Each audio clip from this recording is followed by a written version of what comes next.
ধুবুৰীৰ এখন হাই স্কুলত মেলিছে ভুৱা মেট্ৰিক পাছ কৰাৰ ভয়ংকৰ জাল। দীৰ্ঘদিনৰ পৰা বিদ্যালয়খনৰ একাংশ শিক্ষকে উৎকোচ লৈ মেট্ৰিক উত্তীৰ্ণ চাৰ্টিফিকেটৰ যোগান ধৰাৰ ভয়ংকৰ অভিযোগ উত্থাপিত হৈছে। উল্লেখযোগ্য যে নৱগঠিত গৌৰীপুৰ সমষ্টিৰ আমবাৰীৰ শ্বাহী ইছলামিয়া হাই স্কুলৰ একাংশ শিক্ষকৰ বিৰুদ্ধে উঠিছে ভয়ংকৰ অভিযোগ।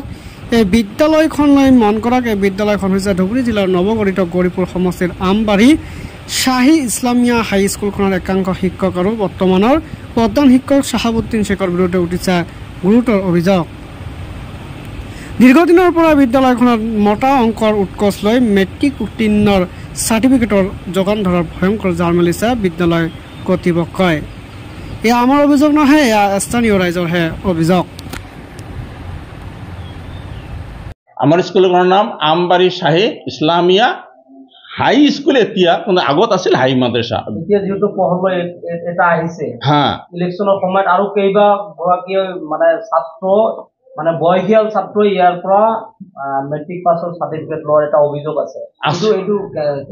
এইটো যদি আছে, যদি মই এইটো ধৰা পাওঁ তেতিয়া মই আইনৰ আশ্ৰয় ল'ম। আপোনাৰতো এটা প্ৰমাণ লগতে আছে, এইটো ইয়াৰ বিৰুদ্ধে আপুনি কি ব্যৱস্থা ল'ব? ইয়াৰ বিৰুদ্ধে আপোনালোকে যিখিনি পাইছে সেইখিনি মোক দিয়ক, মই লগে লগে আইনৰ আশ্ৰয় ল'ম যে এইটো আমাৰ চৰকাৰে কি বিহিত ব্যৱস্থা লয় সেইখিনিয়ে মই মানে ষ্টেপ ল'ম। কিন্তু আপোনাৰো চিগনেচাৰ আছে। চিগনেচাৰ আছে, মই স্বীকাৰ কৰিছোঁ। হুবহু চিগনেচাৰ দিব পাৰে, চিলো দিব পাৰে, এইটো মই মানিছোঁ। কিন্তু মোৰ স্কুলৰ ডকুমেণ্টৰ লগত তেওঁৰ ডকুমেণ্টখিনি মিল থাকিব লাগিব, তেতিয়াহে মই এইটো স্বীকাৰ কৰিছোঁ। কিন্তু চিগনেচাৰটো মোৰ নহয়। ক'ব খুজিছোঁ তেওঁ চিগনেচাৰখিনি ভুল কৰি মানে 2 নম্বৰী কৰিছে। ইয়াৰ আগতে আপুনি অৱগত আছিল নেকি? নাই, ইয়াৰ আগত মই কোনো অৱগত মই শুনাই নাই। আজি যেতিয়া আপোনালোকে আহিলে তেতিয়াই মই এই ডকুমেণ্ট চাৰ্টিফিকেটখিনি চাই আমি মানে গম পালোঁ। নামটো মোৰ ইয়াত যিটো 120 নম্বৰ চিৰিয়েল আছে তাত আছে দুলাল আলী। তাৰ বাবাকৰ তাৰ দেউতাকৰ নাম আছিল আমজাদ আলী আৰু মাৰ নাম আছিল চাহেৰা বিবি আৰু ভিলেজ হল সাধু ভাষা পাঠন। কিন্তু আপোনালোকে যিটো আনিছে এইটো আমাৰ ইয়াত কোনো তত্ত্ব নাই বা আমি নাজানো। এটা বস্তু দেখিবলৈ পাইছে যে আপোনাৰ স্কুলৰ যিটো চাৰ্টিফিকেট আমাৰ স্কুলখন স্থাপিত হৈছে 1975 চনত, তাতে লেখা আছে 2075 চন। আৰু যিখন ডুপ্লিকেট চাৰ্টিফিকেট আপুনি কৈ আছে সেইখনতে একেটা চনে লেখা আছে।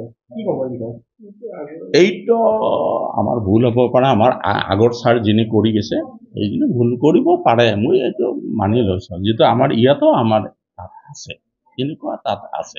কাৰ্যকালত হোৱা নাই, মোৰ কাৰ্যকালত হোৱা নাই।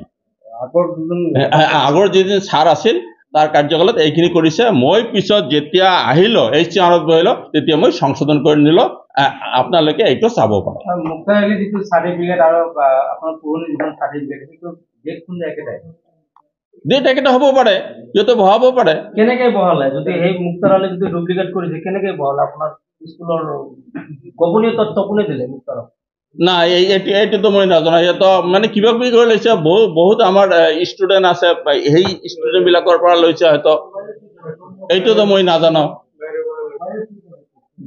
আপুনি আইনী ব্যৱস্থা ল'ব? হা ল'ম নিশ্চয়। মই আজিয়ে যাম, যদি মই আজি কাগজ পাতি পাওঁ মই আজিয়ে যাই আইনৰ ব্যৱস্থা ল'ম।